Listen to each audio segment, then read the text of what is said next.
Except that's not going to happen this time. The Fed is not going to respond to an increase in inflation expectations the way it typically has, because it can't. The Fed is not going to fight inflation. The Fed is going to surrender to inflation. Inflation is going to win, and that means the dollar is going to lose, and so gold is going to take off. But one of the things that really is amazing to me, and this ties in what's happening in the bond market as well, is the degree to which investors have accepted the idea that even though inflation expectations are driving bond yields higher, that we don't have to worry about rates moving too high, that the Federal Reserve will not let that happen, that even if interest rates really start to rise due to fears of increasing inflation, the Federal Reserve is going to stop rates from rising by increasing the amount of quantitative easing in order to kind of put a cap on long-term interest rates. So as interest rates back up, because investors want out of these low-yielding bonds because they realize that inflation is going to erode away their value, the Federal Reserve, in order to keep interest rates from rising, is going to print a lot more money. And so we don't have to worry, because unlike increasing inflation expectations in the past that may have led to a backup in interest rates that would be problematic for the market or the housing or the economy in general, we don't have to worry about that anymore, because the Fed is committed that it is going to keep interest rates down no matter how high inflation expectations rise. Now, this is a huge problem. It's amazing that the markets or investors can just gloss over this, because if inflation expectations are rising, the Federal Reserve is supposed to lean against that increase by raising interest rates and tightening policy. That's how you fight inflation. You tighten.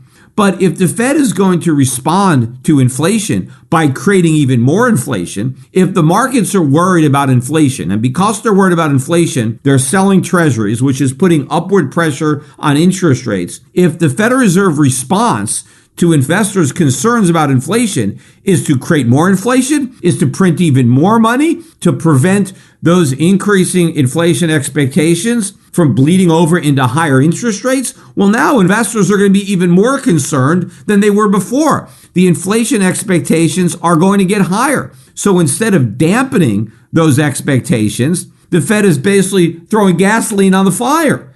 And now investors are going to expect even more inflation. So that's going to put even more downward pressure on bonds and upward pressure on yields, which means now the Fed has to create even more inflation to try to artificially suppress those rates. So this is a massive spiral. The market should be scared. Instead, they just accept this. There's this incredible complacency that this can work. But of course, what this really shows is that the Fed is at the end of its rope here. I mean, this is the end of the line for the Fed, that we are on the verge of a monetary crisis, of a sovereign debt crisis. Because when the Fed has to acknowledge the fact that it can't fight inflation, that it has to surrender and inflation wins, they're done.